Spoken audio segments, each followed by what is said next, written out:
Hey guys, so I'm back for season 2. I hope you guys had a good holiday, a good New Year's. So let's talk about the holidays. How was it for you guys? Personally, it was quiet. I didn't do anything crazy. Worked a lot of the time. Worked on the podcast, hence I have new stuff going on. If you guys see this on YouTube, you'll see what I mean. Those of you listening audio, you're good. You're cruising. No worries. But I hope for Christmas you guys got a good gift and you spent it with people that you love. I hope the New Year's was very good for you guys. How many of y'all got a New Year's kiss? Let a girl know, because this girl got none. I do want to preface this though. Some men really have the audacity to think that they can just come back in your life when they feel like it. Literally, I want to say about 3 guys that I probably went on dates with and stuff resurrected from the dead during the winter break. And to be honest, I was dumbfounded. It's like, are you a lost little puppy? Because I'm pretty sure you just got out of a relationship and that's the reason why you're hitting me up.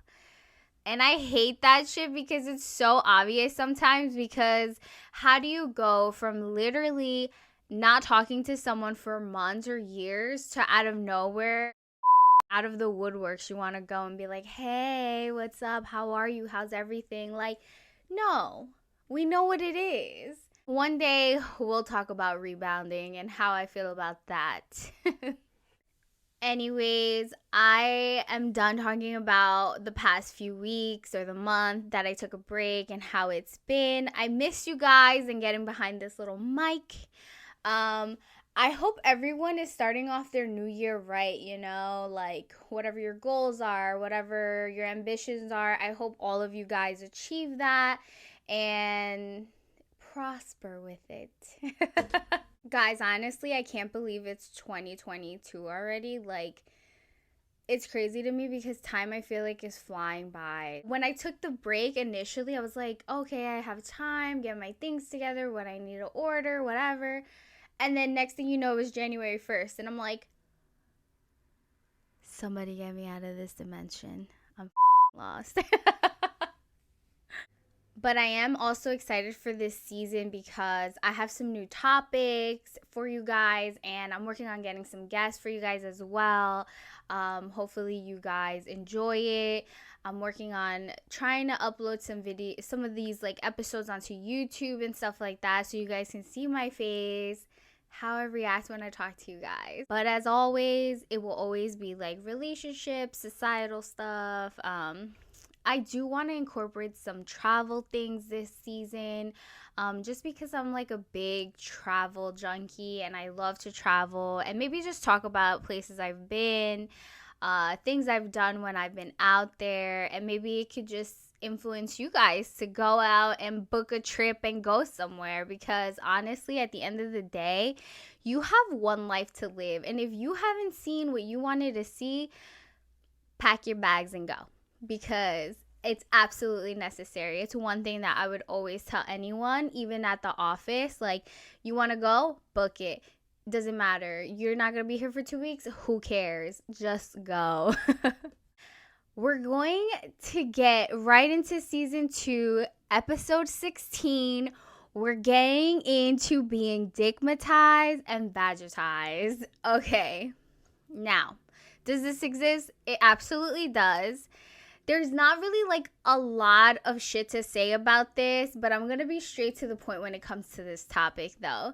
And because I was thinking about this topic and to just start off the new season with it, I'm curious how many of my listeners actually have been hung up because of an anatomy part of the opposite sex. I'm not gonna lie, I've stayed in a relationship that should have been ended a long time ago, back in the day, because the dick was good. So, I feel like we've all been there. We've all had that one person. If you've ever found yourself wondering why you keep thinking about someone, or you've hooked up with someone and you can't move past them, or you just constantly think about them, or they're running through your mind because the sex was good, then you got to think about why. For men, I think it's more like good pussy, and then for women, obviously, good dick. I know my female listeners might know exactly what I'm talking about when it comes to being dickmatized. You know, that dick that clouds your judgment and shit, and you just can't even think straight at the end of the day.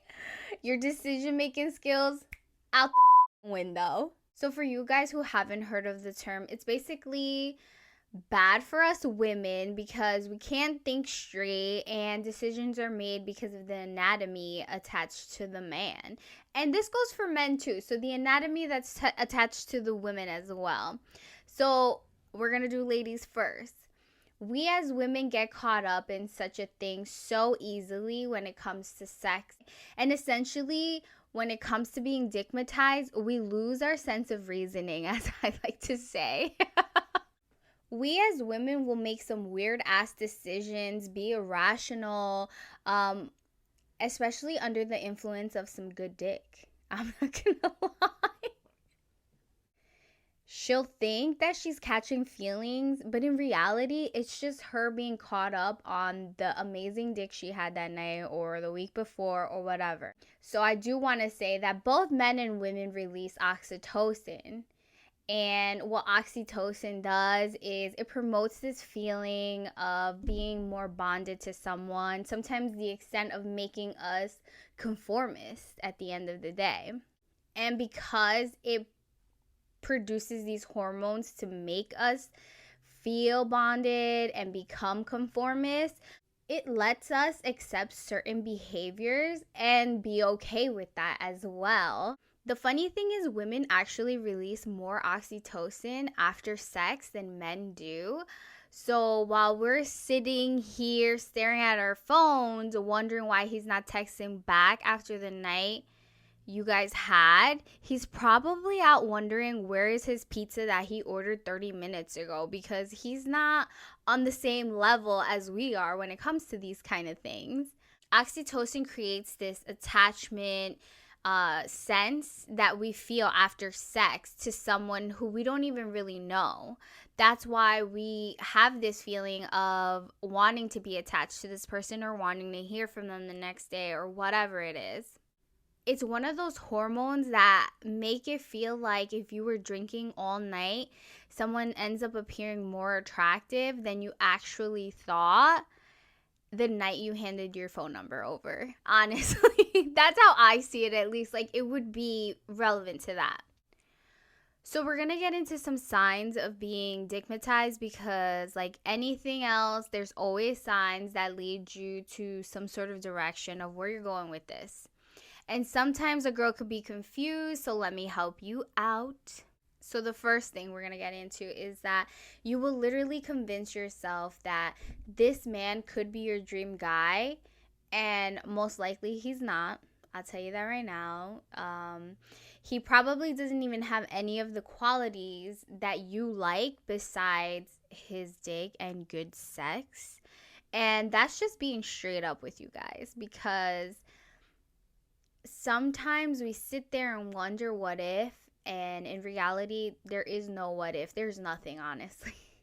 And the thing with oxytocin is that it's like a drug. And because of that, when we don't get our fix, we experience withdrawals. We're like drug addicts here, okay? And this is why we confuse the cravings with feelings towards the person, because we don't know how to separate the two, essentially. When in reality, it's simply a biological need that is no longer being met when we engage with these dickmatizers. And to be fair, a good dick will fuck you up and your judgment. It will cloud it. No lie about that. If you're a great decision maker, well, you've met your match, because you won't be after being dickmatized. your decision-making skills are hazy, and honestly not the best choice you've made. You often feel like you want to drop plans or anything in that sense if this dickmatizer comes around asking to hang out or to Netflix and chill. You essentially end up dropping your plans because you know what's about to go down. I'm not gonna lie, I always feel like there has been that one guy that has messed up a girl's life because of the dick, essentially. And I'm not gonna say that just to point fingers, because I've been down the road, like I said before. I kept myself in a relationship that probably should have ended long ago. I only ended up staying, honestly, because the sex was amazing, the dick was good, makeup sex was always so bomb, and I was stuck on stupid at the end of the day. I was in this little bubble of stupidity. Nobody could pop it, only me. Another thing with being dickmatized is that a man will legit treat you lesser than you deserve, and you'll still stick around next to that guy just because you're getting the D. And because you stick around, you end up pretty much compromising your own values and your own morals, your own standards at the end of the day. It's like the shit goes out the window and you're not even fazed. You have no remorse. You don't even know what you're doing at this point. And all I'm going to say is, because he's laying it down well and he's putting your ass to sleep, does not mean ignore the red flags and just zoom past the red light, girls. It means get your shit together, okay? Another sign of being dickmatized is that you literally know there is no future sometimes with this person, yet you stick around knowing you don't want a fling, a situationship, an FWB, but here you are sitting next to this guy, hooking up with this guy just because of the D. But then you put yourself in that situation that you did not want to be in. So check yourself before you wreck yourself. A dickmatizer will literally be terrible for you, because all he does is confuses women with bullshit and then at the end have no remorse for it whatsoever. And why would he? Because he just got off and he assumes you just got off as well. So I came across this segment on Reddit, which became like such a good example of being dickmatized. So I'm going to read it to you guys. It went like this. A 25 female, yes, currently I've been dickmatized for 3 years. 3 years. I'm just saying that again. It's him and how he makes me feel when we hook up. I just love his dick. If I knew the world was ending tomorrow, I would fuck him into oblivion. Bitch. Let me say one thing. That is literally being dickmatized at its finest. I don't know what this man got attached to him, but it must be bomb, because 3 years is a little bit too much. 3 years too long. Because at the end of the day, 1, she knows better. 2, 3 years with someone, you know he does not care. But yet, you want to sit there and dig your own damn grave. And then when you come out of that, you have a problem because you're attached. And for me, this is a prime example of your decision-making skills going out the window. You'd be surprised how many women are actually in a situationship, an FWB, or in absolute nothing. It's just a fling. You call, you hook up, you leave just because of some D. And it's actually crazy to me, because there are a lot of women like that. And I feel like because when women are stuck in a situation, they obviously create this attachment style. And I feel like this shit blocks your own blessings, and you get stuck on something that you can't move past or see past for something else. Now, as for men, they release oxytocin as well, just as women. But like I said before, they release it at a lower dose than we do. And like us women, men will have that positive emotion after sex with us, But some of them will actually distance themselves after having sex because they actually lose testosterone a little bit. Sex is a physical activity. A man's urge during foreplay and his excitement during sex actually fades as soon as he busts a nut, and the lust actually disappears. And guys, I didn't make that up. I actually read it. It's scientifically proven. So now you know. Then the question comes about, like, how do men actually get vagitized? Like, how do they get stuck on that coochie? And why do some of them act like us in the sense where they want to come back for more? And whatever I'm going to share with you guys is just because this is what my guy friends have told me about it. So this segment might be a little shorter, but I'm going to still give you something.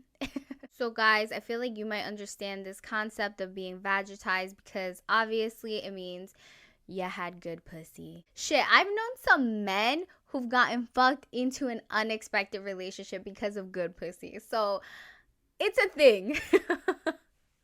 Shit, I did that. I've literally had guy friends tell me that the good pussy is when it literally fits perfectly with his D. And a bunch of other shit that is a little too much TMI, for me at least. So I'm not going to say it, but let's just say it goes with everything that happens with the female anatomy. I'll say that. That's it. Now, don't get me wrong, men aren't the bad guys here, but I'm sure men who casually hook up as well also create this or feel this sense of attachment like us women. It's just more likely not noticed the way we as women show it. And nothing's wrong with that, of course. At the end of the day, the mindset of men and women are completely different no matter the situation. Men are simple creatures. There's no need to dissect them or dissect what they said.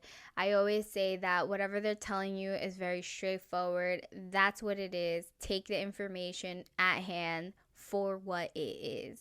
I did read this article that mentioned when you orgasm, the brain's a part of the frontal cortex actually shuts down.